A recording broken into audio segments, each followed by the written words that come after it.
Welcome to this podcast.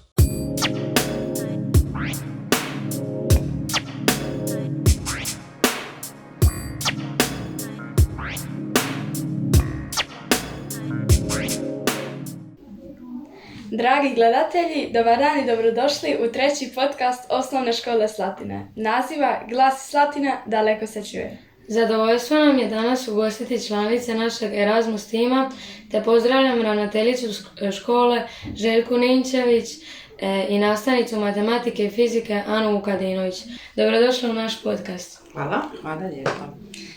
Danas razgovaramo o ljetnim mobilnostima, kojima se pokazuje kako učitelji ne miruju ni dok su na godišnjem odmoru. Prvo nam je ravnateljica početkom kolovoza išla u Finsku. Jel biste nam mogli malo predstaviti vaš tečaj i kako vam se svidio? Dakle, ja sam od 1. do 7. 8. bila u Helsinkiju, u Finskoj. Tečaj se zvao Highlights of Finnish Education. Znači, pokazali su nam ono najbolje od njihovog školskog sustava, a znamo da je njihov obrazovni sustav jedan od najboljih u Europi. Djeca postižu najbolje rezultate, među najboljima. Pa smo mi svi koji smo došli tamo željeli zapravo saznat koja je tajna njihovog uspjeha. Bilo nas je 15-ak, učitelji, ravnatelji, stručni suradnici iz Španjolske, Grčke,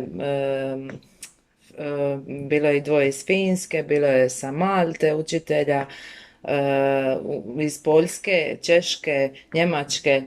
Bilo nas je dosta i zapravo su nam oni kroz tih tjedan dana pokazali dobar dio finske kulture, općenito njihova razmišljanja o životu, o svijetu, o obrazovanju. Posjetili smo školu jednu, učili na nekim primjerima dobre prakse i bilo je zaista interesantno. Super! Jeste li ostvarili neka zanimljiva poznanstva koja bi mogla rezultirati nekim projektom? Pa ja se toplo nadam, evo, na svakoj od ovih mobilnosti na kojima smo bili smo ostvarili nova poznanstva i evo na račun toga nam sad uskoro dolaze učitelji iz Njemačke koje je učiteljica jedna upoznala na svom tečaju. Biće ovdje kod nas 7 dana u školi, malo će vam doći na nastavu, pratiti kako kod nas učitelji rade i kako vi reagirate na to sve i ja se nadam i u buduće da će biti takvih situacija. Je super, baš smo vidjeli. Finski školski sustav se smatra jednim od najboljih na svijetu. Što biste rekli, u čemu je njihova tajna tog školskog sustava i je li stvarno toliko poseban? Pa drugačiji od našeg u svakom slučaju.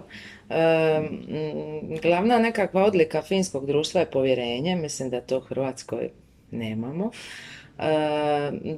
Druga bitna stavka kod njih je autonomija učitelja. Dakle, učitelji su samostalni specijalisti u svom zvanju. Jako je teško upisati bilo kakav učiteljski studij. Samo najbolji uspijevaju i onda, naravno, kad završe, oni su apsolutno odgovorni za svoju nastavu i za ono što prenose učenicima. Kod njih je sve nekako vrlo fleksibilno, oni daju veliku autonomiju učenicima da sami biraju koje će predmete izabrati, kad će učiti u kojoj godini školovanja, daju im recimo opciju da mogu, da imaju neki projekt pa sad ne moraju to raditi u učionici, mogu raditi na hodniku, mogu doma, mogu šta ja znam. Dakle, vrlo su fleksibilni u tom pogledu, jako puno potiču učenike da budu samopouzdani, da znaju da mogu to napraviti.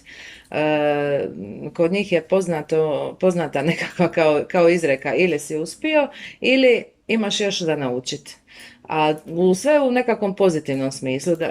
Još puno spominju open-end tasks, kao nije gotovo. Imaš još mogućnost ispravljanja, dodavanja, nadograđivanja.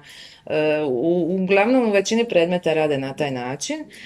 Jako puno se posvećuju emocionalnim i socijalnim kompetencijama učenika, imaju satove opuštanja, mindfulness, nedavno smo nešto to od smo toga radili u pričali. vašem razredu, Na jel satu. tako? Jako puno polažu pažnje na to, oni kažu ako učenik je sretan, zadovoljan, onda će lakše i učiti matematiku, na primjer. Istina. Tako da to je nekako glavna nit vodilja kroz sve ovo što smo slušali tamo, to im je najbitnije. Naravno, znanje se stječe kroz normalan rad kao i kod vas, ali puno imaju i ovakvih dodatnih stvari. Školovanje im je potpuno besplatno, dakle sve im je osigurano od države, svi materijali, škole su opremljene vrhunski. Mi smo bili u posjetu jednoj srednjoj školi, to je velika škola. Oni imaju mašine za šivanje, imaju na zidu gitara, ne znam koliko instrumenata razno raznih, jako puno potiču te neke ručne radove. Uglavnom, vrlo, vrlo pozitivno sve skupa i jedan odličan školski sustav, ja bih rekla. A najvažnija stvar koja ih možda ističe među drugim školskim sustavima je to jedno povjerenje između učitelja, učenika, roditelja. Recimo, kod njih vam djeca idu već od prvog, i samostalnost jedna velika, djeca već od prvog razreda idu sami u školu javnim prijevozom. Mali prvašići idu u tramvaj u velikom gradu Helsinki, sami u školu. Dobro, jedino su tako naučili. Da, ali oni smatraju, mi smo svi rekli, to je nemoguće kod nas, oni su rekli, ali to je, čudno bi bilo kod njih da ih roditelji dovode. Tako vrlo su samostalni, odgovorni, samopouzdani i sve to vjerovatno dobro utječe i na njihov uspjeh na svim ispitima. A šta bismo mogli primijeniti u našoj školi da ste naučili na tečaju?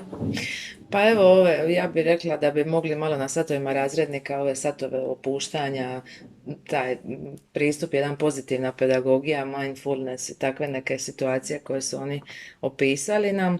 Onda recimo drama workshop i nešto od toga smo neki dan pokušali, izražavanje učenika kroz neke igre i slično, poticanje tog emocionalnog doživljaja, ljepšeg, boljeg i slično. Još jedno, nešto što mi je bilo jako zanimljivo, to je pozitivni CV kao pozitivan životopis, da vi kao učenici sami izrađujete svoj životopis. Naravno, u njega opisujete sve ono što je pozitivno. To može biti u digitalnom obliku, može biti u nekoj bilježnici, na papirima, šta god. Dakle, ono što dobijete u školi, svjedodžbu na kraju godine, to nije sve što vi jeste, je li tako? To je samo jedan dio vašeg života. A u ovaj pozitivan životopis bi upisali sve ono u čemu ste dobri van ovog samog akademskog znanja, nešto trenirate, dobri ste prijatelji, lijepo pjevate, ne znam sad šta god. To isto jako utječe na samopouzdanje, pa evo možda bi vi mogli to izrađivati svak za sebe. Je to je bilo To je bilo baš svi bi bili kao više samopouzdani. Jel tako? Možda i dosta kao u našem razredu se stresira u vezi ocjena, pa je lijepo sigurno znati kao da smo više od ocjena. Jel tako, više ste od ocjena u svakom slučaju. Je. I jeste naučili reći nešto na finskom? Naravno, puno toga. Ajde. Kad ulazite u prostoriju u finskoj učionicu, onda kažete moj. To je kao haj, dobar dan. A kad izlazite, onda kažete moj. To smo se smijali malo tome i moj, da, oni kažu tako i evo, svima smo gore kitos, znači hvala. I šta ja znam, bilo još neki riječi, nisam baš puno zapamtila. Oni svi super pričaju engleski, pa onda nismo imali puno potrebe za učenje finskog, ali evo nešto smo. Dobro, najvažnije je moj zapamtite kad idete u Finsku. I u rujnu je na tečaj u Malagu otišla naša nastavnica matematike i fizike, Ana Vukadinović. Kako vam je bilo? Bilo je dobro, inspirativno u svakom slučaju, kao i svaki taj Erasmus tečaj. Moj tečaj se zvao STEM, interdisciplinarni pristup u obrazovanju. Sudjelovalo nas je 12 učitelja iz Njemačke, Italije, Poljske, Nizozemske i iz Hrvatske.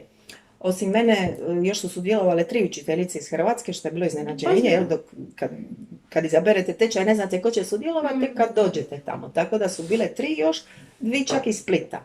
Tako da je, to je baš ono slučajnost. Tako je. Sam tečaj, kažem, inspirativan kao i svaki drugi. Inače, STEM je kratica u engleskom jeziku za znanost, tehnologiju, umjetnost, inženjerstvo i matematiku, ali recimo taj STEM način obrazovanja i učenje STEM-a nije samo skup tih 5 disciplina, već jedan interdisciplinarni pristup bilo kojem problemu. Tako da jedan drugačiji način rada od onoga što nama donosi tradicionalna nastava koja na neki način stvara barijere između tih područja, a ovdje se to na jedan sasvim drugačiji način radi.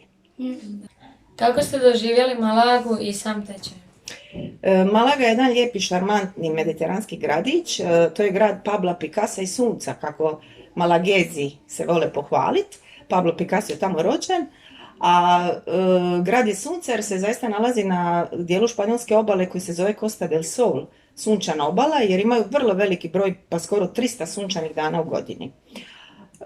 Ali Malaga naravno nije samo sunce i plaže, jako puno znamenitosti, kako kulturno-povijesnih, tako i modernih, tako da je u onom neslužbenom dijelu tečaja vrlo zanimljivo bilo provesti vrijeme u gradu, družiti se sa drugim polaznicima tečaja. A što se samog tečaja tiče, to je naravno uvijek zanimljivo, zato što osim kontakta sa drugim sudionicima koji su iz drugih država i drugačijih sustava obrazovanja, i sam sadržaj tečaja donosi puno benefita. Ovaj tečaj tema je bila STEM i STEM način obrazovanja. Bez obzira na šta se vi bazirate u budućnosti, šta planirate raditi u budućnosti, STEM vještine i STEM način obrazovanja vas uči da upravo tim vještinama koje su vam važne danas i u budućnosti na tržištu rada, a i u svakodnevnom životu, što je najvažnije. Od recimo, kreativnog razmišljanja, inženjersko-dizajnerskog razmišljanja, postavljanja pitanja. Važno je postaviti dobro pitanje, nije stvar samo u pronalaženju odgovora, već i postaviti dobro pitanje, i do onoga što bi ja istakla kao najvažnije, rješavanje problema. Znači, riješiti problem koji se ispred tebe nalazi je nešto što ćete raditi u životu, a i u životu u poslovnom smislu, ali i u svakodnevnom životu. I to je ono čemu se učimo u matematici, ja? Jedan super dobar alat koji se kroz STEM obrazovanje provlači je programiranje. S tim smo se mi dosta bavili, tako da razvijam vam, kažem, sve te vještine o kojima smo govorili, iako kad ste gledali slike koje smo stavljali na društvenim mrežama, činilo se vrlo jednostavno, imate tamo neke sitne lipe robotiće koje kao zabavljamo se, jel?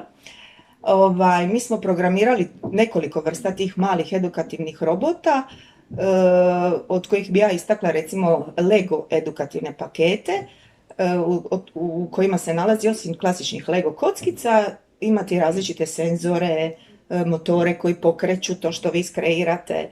Znači, iz te kutije dobijete zadatak tipa, evo ja sad mogu reći, Matilda, ona je osvjetljenje u prostoriji slabo varira, ajde molim te, evo ti ova kutija, napravi mi robotića koji će mjeriti razinu osvjetljenja i u trenutku kad padne ispod određene razine upalit će nam svjetlo. Znači, doslovno uz malo rada, obuke u postupku programiranja, vi to možete napraviti. Znači, dovoljno je osnovno školsko obrazovanje i da vi ste doslovce u stanju napraviti jednog takvog robotića. Tako da, vrlo zanimljivo. Doduše ostaje onaj problem kako to implementirati u našu nastavu, s obzirom da ona je onako već pretrpana sa programom kojeg mi moramo napraviti, tako da je na nama učiteljima da se dobro potrudimo da to uguramo negdje u našu nastavu. Zahvaljujemo našim sugovornicima na ugodnom razgovoru, ali Erasmus postolovine još nisu došli do kraja, kako sam čula, nego smo u kontaktu sa jednom slovenskom školom. Jel biste nam mogli otkriti neke kao ekskluzivne informacije? Pa evo, ja mislim da će vama biti one vrlo zanimljive. Dakle, projekt u sklopu Erasmusa zove se Blame it on the bees, krive su pčele. Radit ćemo s nekakvom ekološkom problematikom, uglavnom zaštita pčela, to je nekakav temelj. Međutim, bit će tu još puno događanja, a taj projekt je malo drugačiji od ovih u kojima smo do sad sudjelovali. Pripada toj kategoriji mala partnerstva, Dakle, posjetit će nas učitelji i učenici iz škole u Sloveniji. Vi ćete ići u Ljubljanu k njima 2 puta. Organizirat ćemo jedan veliki koncert. Pjevat ćete, nadam se, sa nekim poznatim pjevačima ovdje splitskim. I u Ljubljani će biti jedan veliki koncert.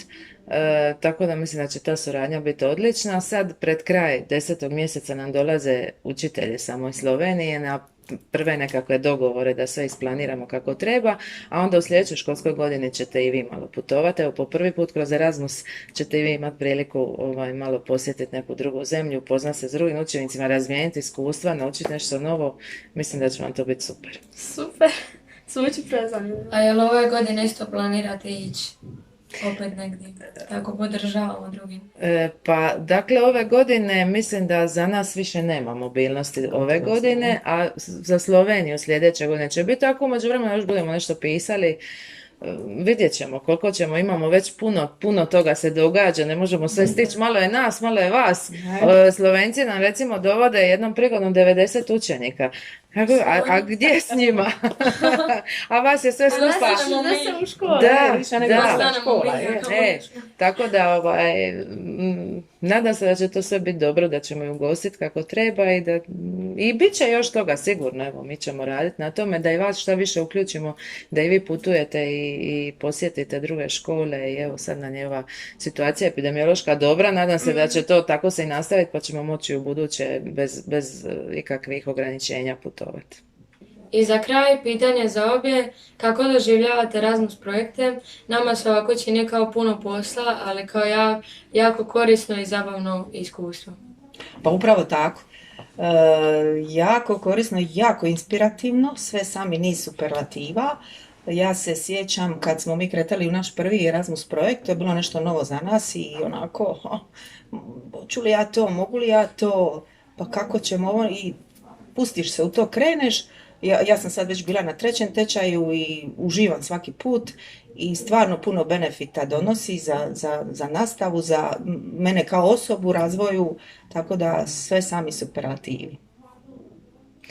Evo, i ja bi isto tako rekla, apsolutno nemam primjedbe na ovo. Ovo je jedna odlična prilika za sve učitelje da se uključe u ovako nešto i evo možda kroz ovaj podcast da poručimo i drugim malim školama da nije važno što su izolirani negdje daleko, da ipak mogu sudjelovati kao što i mi sudjelujemo i steći neka nova iskustva, prenijeti to sve vama ovdje u školi. Evo i danas ovaj Erasmus Day obilježavamo, zapravo to je jedno slavlje na jedan način Erasmusa gdje prezentiramo naše primjere dobre prakse, sve škole koje sudjeluju tako nečemu, pa nadam se da smo prenijeli na jedan lijep način šta smo mi doživjeli i šta smo naučili i svakako ćemo sudjelovati dalje. Mi smo puno naučili. Da. Dragi gledatelji, hvala vam na pažnji. Nadam se da ste uživali u našem podcastu i pratite nas i dalje da se glas iz Slatina čuje što dalje. Moj!